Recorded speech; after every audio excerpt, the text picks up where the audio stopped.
Ya está la mesa preparada para el rucódromo de esta mañana, especializada en temas deportivos. Tengo a una figura del Twitter a nivel deportivo aquí en San Luis Potosí. ¿Cómo estás, Mr. Nick? ¿Qué andas haciendo por acá, por la cabina del 90.9 Más FM, la música de tu vida? ¿Qué tal? Buenos días, buenas tardes. Bueno, en este caso no son buenas tardes. Aquí venimos a platicar algo de lo que corresponde al fútbol. Tanto potosino como pues de los que se nos ocurra por acá, por la mañana. Sí, vamos a ir por ahí fluyendo en la plática a ver hasta dónde nos lleva y por supuesto aderezado con buena música. Y precisamente comenzamos con eso, Nick. ¿Te gusta Duncan Du? Claro que sí, Duncan Du, un grupo español, Mikel Erentxun, su vocalista. Tuvo varios éxitos y muy buenas rolas. Perfecto, pues sin duda alguna su rola más emblemática es En algún lugar, ¿no? De Duncan Du. Aquí las 9:05, continuamos.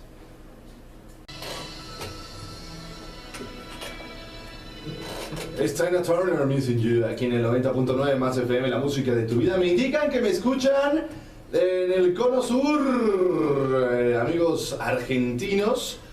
Y no se me ocurre, pues, banda que los represente mejor a nivel internacional que la creada por San Gustavo, Entre Caníbales. Muy buen día.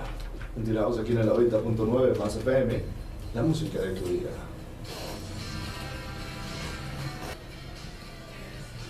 ¡9 con 17! Oye, no sé si alguna vez, y a lo mejor nuestros amigos aquí en Argentina nos pueden orientar, si Gustavo Cerati alguna vez habló o declaró acerca del fútbol. Creo que no era muy afín con el deporte, creo que le gustaba, pero nada más ahí, ¿no? Era un argentino un poco fuera de serie en ese sentido, no era tan pasional con respecto a los colores en el rectángulo verde. Mr. Nick, tú sí lo eres. Oye, pues el deporte de los 80s, de los 90s, ¿qué recuerdas? ¿Qué época de tu vida estabas viviendo en esos entonces? ¿Y cómo fue que te empapaste?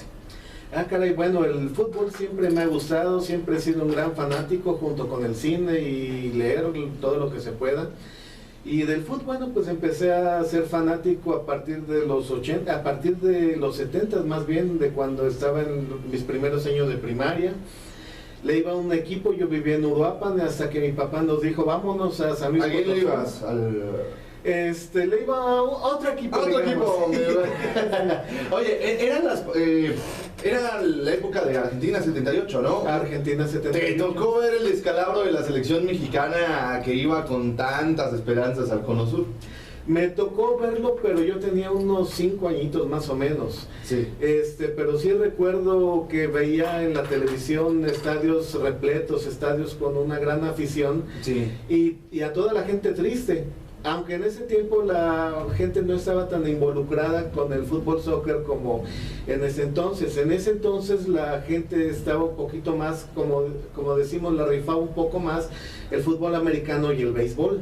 Sí, de hecho eso es algo que incluso aquí en San Luis Potosí es bien bonito, porque a mí me contaba mi abuelo que bueno, la sección deportiva de los periódicos es relativamente nueva. Y que antes, por ejemplo, el fútbol era difícil que lo encontraras aquí en San Luis. Información que generalmente encontrabas de dos deportes: béisbol o boxeo. Béisbol, boxeo y fútbol americano en la época. Ah, claro. Sí, porque en ese tiempo era más bien Nick, pues momentos incluso de gloria y de infierno, ¿no? A finales de los 80 también. Pues los 80s se traducen en el potosino, se traducen en los Santos de San Luis del básquetbol.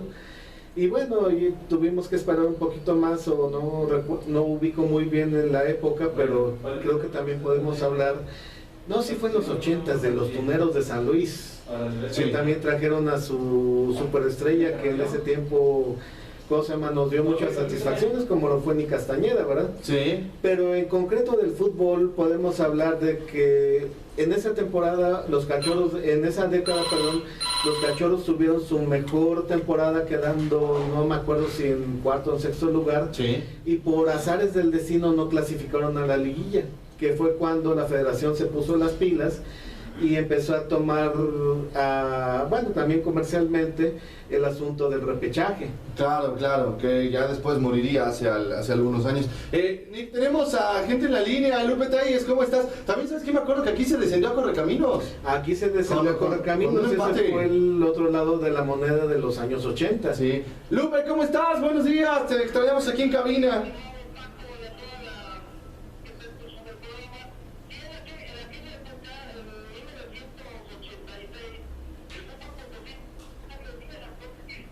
Ay, te estás cortando un poco, mi Lupe. Creo que estás en un vórtice energético aquí en la ciudad. Se nos fue. Le echaron limón a su café y se cortó. Es que yo creo que estaba con alguien de Tamaulipas, ¿no? Entonces, sí. Y después, pues desafortunadamente también se va el fútbol de primera división. Se fue el fútbol de primera división y sin embargo, las entradas en el Plan de San Luis, en el viejo estadio Plan de San Luis, seguían siendo muy buenas. Que es incluso, perdón Nick, el origen... primero de la franquicia del Atlético San Luis, de esas épocas, ¿no? Hace poco celebraron 2 años de esta nueva era, pero el Atlético San Luis, pues por allá fue. Sí, en ese tiempo hubo varios intentos, varios experimentos de fútbol aquí en la capital potosina. Sí. Trataron de revivir a los Santos de San Luis en los años 80, que no pasó de la segunda división B. Sí. Trataron de revivir no trataron de revivir, se fundó un equipo que se llamó Linces de San Luis, que lo traía el buen Ciro Barbosa, que terminó sus días allá en el equipo, no tocamos madera, terminó sus días ese equipo en Río Verde, y se empezaron a hacer los proyectos del Atlético San Luis, eso ya un poquito más después, y posteriormente, bueno, pues sí, Tampico ejerció su efecto de imán con los equipos de San Luis Potosí y se lo llevó para allá, al Potosino. Sí, oye, además, pues aquellas épocas en el Estadio Plan de San Luis, ¿no? Otro folclore, algo que no se puede hacer ahora por la ubicación del Estadio Alfonso Lastras, que mucha gente recuerda, ay, sí, cada que metía gol el San Luis, los cohetes, ¿no? Los cohetes que los trató de revivir, hablando de equipos que no son el Atlético, los trató de revivir el Santos de Soledad cuando nos daban gol. Los cohetes. Exactamente, y también se revivieron un poquito en la final. Sí. Y en el partido de, ¿cómo se llama?, de la semifinal. Sí, aquí habían dicho que no se podía abusar tanto de la pirotecnia por la cercanía que se estaba con los... Con Pemex. Con Pemex, ¿no? Exactamente. Pues mejor no vayamos ahí a hacer un cuetotote. Lupe Telles, ¿cómo estás? Ahora sí.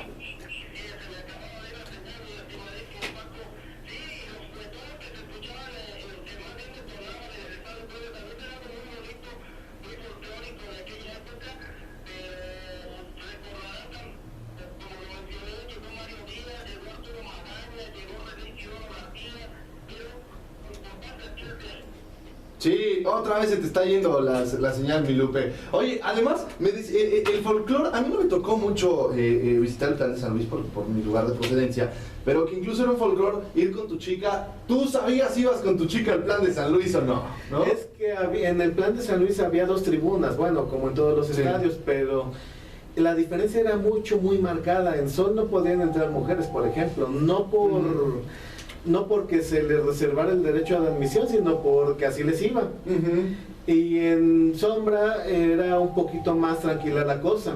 Inclusive, y yéndonos un poquito más atrás con los clásicos de San Luis contra Santos, la afición del equipo de dinero, que era en ese entonces el Atlético Potosino, sí, se ubicaba en su preferencia en la parte de Sombra.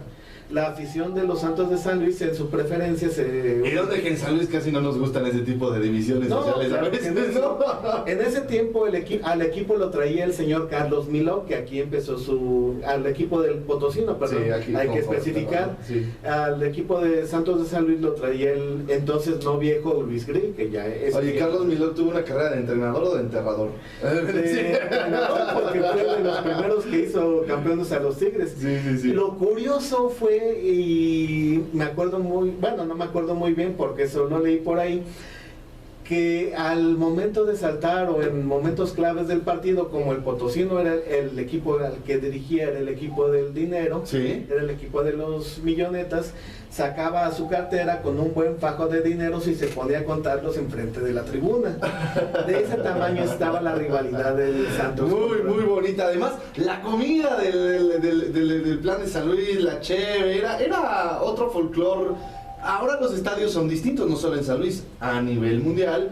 Son, pues hay cosas que ya no se van a ver, ¿no? Acá era más, no quiero decir más auténtico, sino más sensible todo el tema, ¿no? Más folclórico. Más folclórico, sí. Me acuerdo, yo lo mismo iba a sol que a sombra, que se atascaba en la zona de sol, Sí. pero cuando había una bronca, nada más se veía que volaban bolas de fuego y misteriosamente, aunque ya no cabía un solo alfiler en el estadio, se abrían unos huecos impresionantes para que... Ya estaban encimados unos con otros. Exactamente, para que se pelearan a gusto. Y esto también un poquito, ¿cómo se llama? Del folclore para indicar que no únicamente las barras de hoy se pelean. Sí. Inclusive en ese tiempo, inclusive en las películas de antaño como Los hijos de Don Venancio, pues había violencia en las tribunas, no sé por qué nos extraña ahorita. Sí. Lo que sí es que eso no debe de ser. Sí, y también ha aumentado desafortunadamente el nivel de violencia. Y la ¿no? hazaña. Y la hazaña, sí, por eso yo creo que ya tiene también O sea, que ver con el tejido social de nuestro país. Vámonos a un cortecito, ya volvemos para finalizar este pequeño primer Rulcódromo Deportivo, primero de muchos esperemos. 9:47, vamos Lalito, y seguimos platicando acerca de otras situaciones del deporte en México y el mundo.